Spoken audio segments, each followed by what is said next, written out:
नमस्कार सांगमाने आजिकार वीडियो रे आमे देखिबा WWE सुपरस्टार रोमन रेन्स कहीं छाड़िले WWE।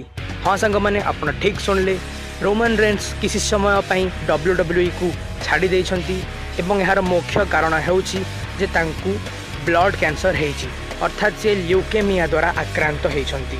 हाँ सांगमाने से निजर चिकित्सा वर्तमान करिवे।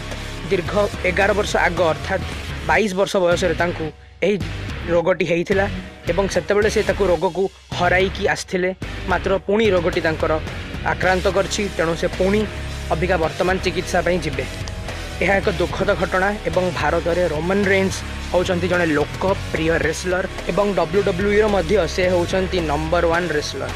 तेणु तांकर अनुपस्थिति रे WWE किपरि निजर रोजगार अर्थात बिजनेस को संभाळिबो एवं लोकप्रियता कायम रखिबो ताहा मध्य आगो को देखिबा हेबो।